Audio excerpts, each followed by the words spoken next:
नमस्कार, मी शिल्पा गुजर. महाराष्ट्र कॉलिंगमध्ये आपल्या सगळ्यांचं स्वागत आहे आणि आज आपल्याला मार्गदर्शन करतात डॉक्टर प्रवीण कुलकर्णी सर. स्वागत आहे आपल्या कार्यक्रमात. आजचा आपला विषय आहे पुराणशास्त्र आणि पदार्थ विज्ञान. आधी सरांची थोडक्यात माहिती करून देते. डॉक्टर प्रवीण कुलकर्णी हे विविध 8 विषयात पारंगत आहेत. त्यांना अनेक पुरस्कारांना गौरवण्यात आले. तसंच नॅचरल पॉवरवर त्यांचा सखोल अभ्यास आहे. त्यांची रेकी आणि अंकशास्त्र ही 2 पुस्तकंही प्रकाशित करण्यात आलेली आहेत. तर आजच्या विषयासंदर्भात तुम्हाला काही प्रश्न असतील तर नक्की फोन करा. 02266843333 हा आमचा नंबर आहे. सर, वेगळाच विषय आहे पुराणशास्त्र आणि पदार्थ विज्ञान. मला वाटतं पहिल्यांदाच आपण या विषयावरती बोलतो आहोत. तर ज्योतिषशास्त्रामध्ये पदार्थांना काय म्हणजे कितपत महत्त्व आहे? खूपच महत्त्व आहे. कारण आपल्या पूर्वजांनी जेव्हा ज्योतिषशास्त्राचा शोध लावला, म्हणजेच काय तर सगळ्यात पहिल्यांदा अध्यात्म आणि अध्यात्मातून ज्योतिषशास्त्र, खगोलातून आकाशातून फिरणाऱ्या ताऱ्यांचे आणि ग्रहांची भ्रमणं आणि ह्यांच्या सगळ्यांची गणितं करताना त्यांच्या असं लक्षात आलेलं आहे की पृथ्वीवरचे अनेक पदार्थ ह्यांच्यावर मात करण्यासाठी म्हणा किंवा ह्यांच्याकडून शक्ती मिळवण्यासाठी म्हणा किंवा आपल्या स्वतःच्या एनर्जी वाढवण्यासाठी म्हणा त्याचा उपयोग होऊ शकतो. अशा अनेक संशोधनं आहेत. आपल्याला नेटवर जर तुम्ही अगदी कुठल्याही सर्च इंजिनवर गेलात आणि यज्ञ एवढा शब्द टाकला तर तुम्हाला अनेक गोष्टी मिळतात. त्याच्या पुढे जाऊन मी असं म्हणणार आहे की आपल्याकडे अनेक प्रकारचे तोटके किंवा तोडगे करण्याची पद्धत आहे. आता हे तोडगे म्हणजे काय असतं तर विविध पदार्थांचा एक एनर्जी तयार करण्याचा जो प्रकार आहे तो शोधून त्यांचा वापर करणं. म्हणजे अगदी साधी गोष्ट आपण बघूया. आपल्याला दृष्ट काढण्याची आपल्याकडे पद्धत आहे. अगदी मोठ्या माणसाची, लहान मुलांची, सगळ्यांची दृष्ट आपण काढतो. दृष्ट काढण्यासाठी कुठल्या वस्तू वापरल्या जातात तर मीठ, मिरची, मोहरी, विस्तव. आता हे काय आहेत तर हे मुळातच जंतुनाशक आहेत. मिठाने आपण फरशी पुसली तर आपल्याकडे मुंग्या होत नाही किंवा हे सगळे जंतुनाशक त्याच्यात भरलेली आहेत आणि ही जंतुनाशक आपल्या शरीराच्या भोवतीनं आपण फिरवतो. म्हणजेच आपल्या शरीराच्या भोवती असलेल्या जंतूंचा नायनाट करतो. अशी ही दृष्ट काढण्यामागची पद्धत आहे. अशा प्रकारे पदार्थ विज्ञान असं मी ज्या वेळेला म्हणतो त्यावेळेला अनेक पदार्थांची संशोधनात्मक क्रिया किंवा कार्य आपल्या पूर्वजांनी खूप मोठं केलेलं आहे. आणि पुराणांमध्ये किंवा ज्योतिषशास्त्रामध्ये सुद्धा ह्या वस्तूंचा, अनेक वस्तूंचा उल्लेख आहे. ह्या वस्तूंमधून आपल्याला एनर्जी मिळवता येतात. अगदी साधा आपण विचार करू. आपल्याला जिवंत राहायचं आहे, मग त्याच्यातलं ओजस्व किंवा प्रतिजैविक कशात आहेत तेच अन्न आपण घेतो ना, की कुठलंही घासफूस आपण खाऊन राहणार आहोत असं नाही होत. प्रतिजैविक का घ्यायची तर आपल्या शरीरातल्या हार्मोन्सला बळ मिळावं, हार्मोन्स बॅलन्स व्हावेत, हार्मोन्स जे हवेत ते डेव्हलप व्हावेत, ह्यासाठी आपण त्या आहाराचा वापर करतो. आहार हे सुद्धा एक पदार्थ विज्ञानच आहे आणि हे अभ्यासांती आज आपण सिद्ध केलेलं आहे आणि प्रचंड प्रमाणात आपण तो आहार चांगल्या पद्धतीचा घेतो सुद्धा. बरोबर. सर, तुम्ही मगाशी यज्ञाबद्दल म्हणालात की जर आपण यज्ञ किंवा होम असं जर घरी करायचा म्हटला किंवा आपण जेव्हा करतो तेव्हा पवित्र वृक्षांच्या काठ्या किंवा फांद्या त्याच्यामध्ये जाळल्या जातात, तर असं का केलं जातं? आता ह्याच्यातल्या अनेक वृक्षांची नावं आपण घेऊ शकणार नाही कारण खूप आहेत ते. पण काही वृक्षांचा आपण विचार करू. वड असेल, पिंपळ असेल किंवा तुळस असेल, अशा अनेक वस्तू ज्या असतात. आपामार्ग नावाचा एक आणखीन हे असतो, वनस्पती चांगली असते. ह्याच्यामधून हे जळाल्यानंतर काही प्रकारच्या ऊर्जा लहरी निर्माण होतात. अगदी आपण देवासमोर दिवा लावतो, तूप असतं, तेल असतं आणि ह्याच्यापासून दिवा जळायला सुरुवात होते. पण दिवा जळण्यासाठी पेट्रोलसुद्धा चालतं. त्यालाही आपण लिमिटेड ह्याच्यात पुढे आणून जाळू शकतो. कारण कार चालते किंवा मोठमोठे इंजिन चालतात त्याच्यावर, तर त्याला आपण कंट्रोल करू शकतो. पण पेट्रोलचा दिवा आपण लावत नाही. आपण तुपाचा किंवा तेलाचा दिवा लावतो. तेलात सुद्धा काही तेलं निषिद्ध आहेत, काही तेलांचाच आपण दिवा लावतो. हे का करायचं? करडईच्या तेलाचा आपण दिवा लावतो पण एरंडेच्या तेलाचा लावणार नाही. तर अशी काही तेलही निषिद्ध आहेत त्याच्यात. तर ह्याची कारणं आहेत. त्या तेलामधून जी जळण्याची क्रिया होते त्यातून काही एनर्जी उत्सर्जित होत असतात आणि ह्या एनर्जींची लहरींमध्ये रूपांतरण होत असतं. दिवा जळताना तो खालीवर होत असतो, तो हलत असतो आणि असा हलणारी जी ज्योत असते, तेवणारी ज्योत त्याला म्हणतो आपण, आणि त्यातून त्या एनर्जींचं उत्सर्जन होत असतं. ह्या लहरींमध्ये त्याचं रूपांतरण होतं आणि घरात आपण ज्या वेळेला रोज यज्ञ करू, रोज यज्ञ आपल्याला शक्य नाही आहे आजच्या काळात, पण घरात आपण साधा दिवा जरी लावला तरीही त्याची अशी ऊर्जा निर्मिती होते. यज्ञात पूर्वजांनी शोधलेल्या अनेक वनस्पतींचा वापर करून जर आपण यज्ञ केला, रोज घरात यज्ञ केला, तर आपल्याला अशा प्रकारच्या एनर्जी, म्हणजे काय तर बघा, अगदी वडाचं झाड ज्या वेळेला आपण त्याच्या फांद्या किंवा काटक्या थोड्याशा जाळूयात, तेव्हा त्याच्यातून एक जंतुनाशक अशा प्रकारची ऊर्जा बाहेर पडते आणि घरातले डास, कीटकं, माशा ह्या नाहीशा होतात. तुम्ही साधा प्रयोग करून बघू शकता. याचा अर्थ असा आहे की घरात स्टरलायझेशन होतं, आपलं घर जंतू विरहित होतं आणि त्याच्यामुळे आपल्याला आरोग्याच्या ऊर्जा मिळणार आहेत. अशा पद्धतीने प्रत्येक वृक्षातून विशेष अशा ऊर्जा निर्माण केल्या जातात. ऋग्वेद असं ज्याला म्हणतो आपण, तर ह्या ऋग्वेदात ज्या वर्णन केलेल्या अनेक संस्था आहेत, वृक्ष संस्था किंवा पार्थ संस्था, यांचा जर आपण बारकाईनं अभ्यास केला तर आपल्याला असं लक्षात येतं की आपली जीवनशैली निसर्गाशी जवळीक साधतानाच निसर्गातून ऊर्जा घेण्याची होती. तर यज्ञ करायचाच असेल आपल्याला रोज, तर आपण एक विशेष असं प्रॉडक्ट आणलेलं आहे, यशराज धूप. ह्याच्यात यज्ञासाठी लागणाऱ्या सगळ्या वनस्पतींच्या आणि अशा तेलांची किंवा आपण असं म्हणूया की तूप, तेल ह्याचे जे अंश आहेत ते आपण त्याच्यात मिसळलेले आहेत. प्रचंड प्रमाणात अशा प्रकारच्या एनर्जी तयार करण्यासाठी म्हणून ज्या ज्या गोष्टी लागतात त्या आपण त्याच्यात मिसळलेल्या आहेत. तुम्ही अगदी साधा गायत्री मंत्रांचा उच्चार करून हा धूप जर रोज घरात लावला तर घरातली आरोग्य शक्ती वाढू शकते. ही एक बाब झाली. दुसरी बाब अशी आहे, आपण वृक्षांबद्दल बोलतो आहोत तेव्हा थोडंसं लांबेल माझं बोलणं, पण ते गरजेचं आहे. म्हणून आपण गुलाब पाहिला, आपल्याला काय वाटतं? प्रसन्न वाटतं, छान वाटतं, बरोबर आहे. हे त्याच्याकडे पाहिल्यावर मिळणारा आनंद आहे किंवा प्रतिक्रिया आहे. गुलाब पाणी जर आपल्याला उन्हाळ्याच्या दिवसात प्यायला मिळालं तर आपलं मन शांत होईल, शरीर शांत होईल. पदार्थ विज्ञान असं प्रगती करत जातं. एक एक वस्तू आपल्यासमोर जसजशी येते तसतसं आपल्या आजूबाजूचं वातावरण स्वच्छ, सुंदर, शांत व्हायला लागतं. तसंच ह्या धूपमधून आपल्याला मिळणार आहे. ओके.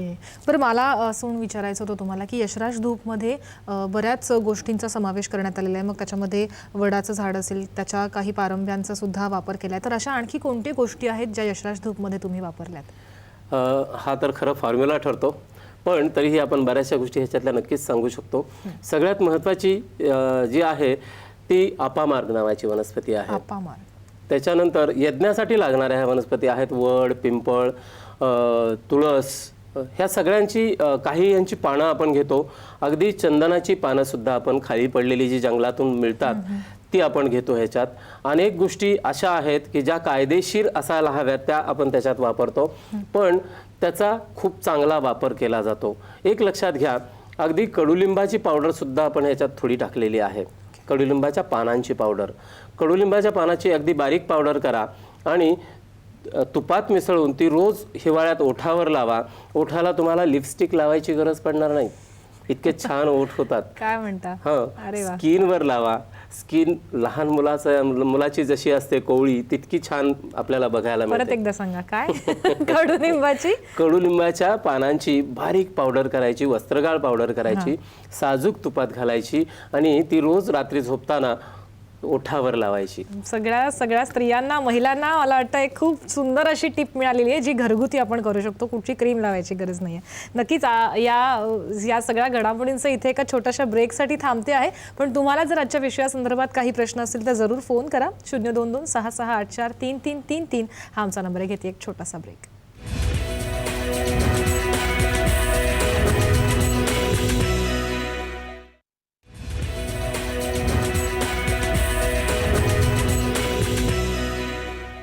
ब्रेकनंतर महाराष्ट्र कॉलिंगमध्ये तुम्हा सगळ्यांचं पुन्हा एकदा स्वागत करते. आज आपल्याला मार्गदर्शन करतायत डॉक्टर प्रवीण कुलकर्णी.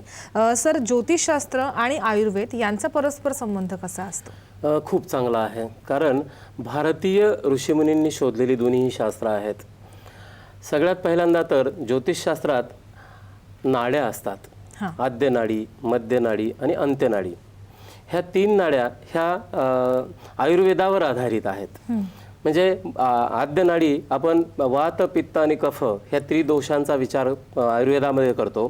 तसंच ज्योतिषशास्त्रामध्ये आद्य, मध्य आणि अंत्य ह्या प्रकारे नाड्यांचा विचार केला जातो. मग वातदोष असेल तर ती आद्य नाडी आहे, पित्त दोष असेल तर ती मध्य नाडी आहे आणि वात, पित्त आणि कफ दोष असेल तर ती अंत्यनाडी आहे. अशा प्रकारे हा एक प्रकार झाला. दुसरा प्रकार असा आहे की आयुर्वेदात अनेक वृक्ष सांगितलेले आहेत. प्रत्येक नक्षत्रासाठी एक वृक्ष असं आपण पंचांगामध्ये बघतो. पंचांग ज्या वेळेला आपण अबक हडा चक्र नावाचं एक पान असतं आणि त्याच्यात प्रत्येक रास लिहिलेली असते, त्याची राशी अक्षरं लिहिलेली असतात आणि त्याच्यावरती नक्षत्र लिहून त्याच्यात त्याचं आराध्य वृक्ष, आराध्य दैवत वगैरे वगैरे ह्या गोष्टी लिहिलेल्या असतात. तर हे जे पंचांगात उल्लेख केलेला जो वृक्ष आहे तो त्या नक्षत्राच्या व्यक्तीसाठी फायदेशीर असतो. त्या नक्षत्राच्या व्यक्तीच्या आरोग्यासाठी तो जास्त फायदेशीर असतो. प्रत्येक नक्षत्राचा एक असा वृक्ष असतो. म्हणजे समजा माझं मीन रास आहे आणि उत्तरा भाद्रपद हे नक्षत्र आहे, तर ह्या नक्षत्रासाठी कडुलिंब हा फायदेशीर आहे. म्हणजे मी रोज कडुलिंबाच्या काडीनं दात घासावेत. मी रोज कडुलिंबाच्या कवळ्या एक अगदी कोवळी गुलाबी रंगाची जी पानं असतात त्याचा एक चमचाभर काढा घ्यावा किंवा रस घ्यावा. ह्याच्यामुळे माझ्या आरोग्यात पूर्ण सुधारणा होतात आणि निसर्गातून येणाऱ्या आरोग्याच्या बाबतीतल्या असू दे किंवा आणखीन कसल्याही बाबतीतल्या असू दे त्या संकटावर मात करण्याची मी खास करून शब्द वापरलेला आहे, निसर्गातून येणाऱ्या. मानवनिर्मित संकट ही वेगळी असतात, नैसर्गिक संकट ही वेगळी असतात. निसर्गातून येणाऱ्या अनेक संकटांवर मात करण्याची माझ्यातली क्षमता किंवा माझा आयुर्दाय वाढवण्यासाठी सुद्धा ह्याची आपल्याला मदत होते. अशा प्रकारे आपल्याला आयुर्वेदातून ज्योतिषशास्त्र आणि ज्योतिषातून आयुर्वेद हे सुद्धा बघायला मिळतं. त्याच्यानंतर आयुर्वेदामध्ये अनेक ग्रहांची वर्णनं आहेत आणि त्या ग्रहानुसार येणारी वनस्पतीजन्य औषधं हाही एक संशोधनाचा आणखीन आयुर्वेदातला प्रकार आहे. वनस्पतीजन्य औषधं म्हणण्याचं कारण असं आहे की अनेक औषधं प्रत्येकालाच लागू पडतात असं नाही. मग ज्योतिषशास्त्राने कुठल्या राशीला, कुठल्या नक्षत्राला कुठलं औषध लागू पडेल ह्या बाबतीतल्या काही संशोधनात्मक गोष्टी त्या काळात मांडलेल्या आहेत. आजही अनेक लोक संशोधन करतात ह्याच्यातलं आणि तेही PhDच्या रूपाने आता बाहेर येणार आहे. बऱ्याच काही विद्यापीठांनी त्याला ॲक्सेप्टसुद्धा केलेलं आहे. महाराष्ट्रातल्या नाही पण महाराष्ट्राबाहेरच्या काही विद्यापीठांनी ज्योतिषशास्त्रातली PhD आरोग्याच्या वरची ह्याच्यावर संशोधनाला मान्यता दिलेली आहे. तर आपण असा विचार करूया की आयुर्वेद आणि ज्योतिषशास्त्र हे एकात एक चालणारे दोन्ही शास्त्र आहेत. त्याच्या पुढे जाऊन मी असं म्हणणार आहे की आयुर्वेदात काही यज्ञासारख्या गोष्टी आहेत. लहान बाळ असेल तर त्याला विशिष्ट औषधी वनस्पतींची धुरी द्यायची किंवा एखादा आजार, आता TBच्या आजाराला जर तुम्ही कडुलिंब, ओवा आणि अपामार ह्या 3 वाळलेल्या ह्याच्या वनस्पतींचा जर धूर त्या TBच्या पेशंटला रोज दिलात थोडा थोडा, त्याला सहन होईल इतका, तर TBचा आजार कमी होतो. इथपर्यंत हे आहे. मग यज्ञात ह्या वस्तू वापरल्या जातात त्याचं कारण काय? तर यज्ञात वस्तू वापरण्याचं कारणच हे आहे की आयुर्वेदानं त्यांना संशोधनात्मक दृष्टीनं हे दिलेलं आहे की ह्या औषधी वनस्पती आहेत आणि ह्या औषधांचा परिणाम अशा पद्धतीने आपल्याला घेता येतो. बरोबर. सर, आपण एक फोन घेतोय. आपल्याला मुंबईवरनं फोन येतोय शांती यांचा. शांती, आपला प्रश्न विचारा. हॅलो, बोला. माझ्या सरांना नमस्कार. नमस्कार. हा, आणि मला विचारायचंय की ते आपलं जे रेकीचं पुस्तक तुम्ही सांगता ते मी 2-3 दुकानात पाहिलं, मला मिळत नाहीये. तर अन्यथा आणखीन दुसऱ्या कुठल्या ठिकाणी मिळू शकतं का? आपलं कुठल्या एरियातून बोलतात? मी मुंबई गोरेगाव वरून बोलते. मी घाणेकर म्हणून एक पुस्तकाचं दुकान आहे गोरेगाव वेस्टला. हो हो. तिथे मी विचारलं तर ते म्हणाले की नाही, त्यांना दुसरं पाहिजे तर आहे, यांच्या नावाचं पुस्तक नाहीये. नक्कीच आणि तुम्ही जे नक्कीच धूप सांगता तेही मला मागवायचं असेल तर तेही नाही मिळत तिकडे. मी विचारलं म्हणजे त्या दुसऱ्या पूजेच्या वगैरे दुकानात. नक्कीच नक्कीच याचं उत्तर आपल्याला बोला बोला. हा, आणि तुम्ही पत्रिका बघता का? हो हो, पत्रिका बघतो मी. बघता. जरा एक प्रश्न उत्तर देऊ शकाल का? हो विचारलं विचारा ना, विचारा. हा, माझ्या मुलीची जन्मतारीख आहे 24/1/96 हम्म. जानेवारी. बरोबर. तर ही खूप जिद्दी आहे आणि तिला आई वडिलांबद्दल प्रेम आहे की नाही मला शंका वाटते. जन्मवेळ सांगता का? जन्मवेळ सांगा. जिद्दी आहे. बाकी अशी समजदार असते, कधी म्हणजे सारखा मूड बदलत असतो. अच्छा. बरोबर. तर तिच्याबद्दल मला काही टीप दिली तर मी खूप आभारी राहीन तुमची. बरं, आणि शांतीताई, जन्मवेळ काय आहे? हा? जन्मवेळ काय आहे तुमच्या मुलीची? जन्मवेळ तिची 4:30 वाजता संध्याकाळी. 4:30 संध्याकाळी. आणि जन्म कुठे झाला होता? हा, जन्म कुठे झाला? मुंबईतच? मुंबईतच अंधेरी. अंधेरीला. बरं. हा, काय करते मुलगी तुमची? शिक्षण काय आता घेतलंय? इंजिनिअरिंग करते. अच्छा. अच्छा. हा, पण तिचं आई वडिलांशी बाहेर सगळ्यांना ती खूप चांगली आहे, पटवून घेते, सगळं करते. अशी पण एरवी बोलते तेव्हा समंजस वाटते. नक्कीच आपण त्यांच्या प्रश्नाचं उत्तर देऊया, सगळं सविस्तर देऊया.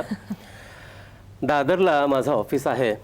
सिद्धिविनायक मंदिराच्या अलीकडे आगर बाजार नावाचा एरिया आहे. तिथे ग्राउंड फ्लोअरलाच नॉर्मन हाऊस नावाच्या बिल्डिंगमध्ये माझं ऑफिस आहे. तुम्हाला तिथे सगळ्या वस्तू मिळतील. पुढे आपण तुमच्या ह्या प्रश्नाचं उत्तर घेऊया की तुमची मुलगी 24 जानेवारीला जिचा जन्म आहे आणि तिचा जन्म 4:30 वाजता आहे. ह्याच्यात एक महत्त्वाची गोष्ट अशी आहे की तिच्याकडून तुमच्या ज्या अपेक्षा आहेत किंवा तुमच्याकडून तिच्या ज्या अपेक्षा आहेत त्या व्यक्त होत नाही आहेत. तर त्या जर व्यवस्थित शब्दात व्यक्त झाल्या तर ती तुमच्यात चांगली मिक्सअप होईल. ती दुसऱ्या बरोबर मिक्सअप होते, त्यांच्याशी छान बोलते आणि तुमच्याशी छान बोलत नाही, ही जी तुमची तक्रार आहे ती जनरेशन गॅप ह्या दृष्टिकोनातून आधी बघा. आणि तो जनरेशन गॅप आपण म्हणजे आईवडिलांची जी पिढी आहे त्यांना आधी तो कमी करायला हवा आहे, त्यांना आधी तो बंद करण्याचा प्रयत्न करायला हवा आहे. जेव्हा तुम्ही तुमच्याकडून 4 पावलं पुढं जाल तेव्हा 1 पाऊल पुढची पिढी तुमच्याकडे येणार आहे, हे आधी लक्षात घ्या. त्याचं कारण असं आहे की आपण आजच्या पिढीकडे बघताना ह्याच दृष्टिकोनातून बघतो आहोत. आपला जो स्पीड होता, माझ्या आईवडिलांनी मला जे शिक्षण दिलं किंवा मला जो स्पीड त्या काळात प्रगतीसाठी मिळाला तो खूप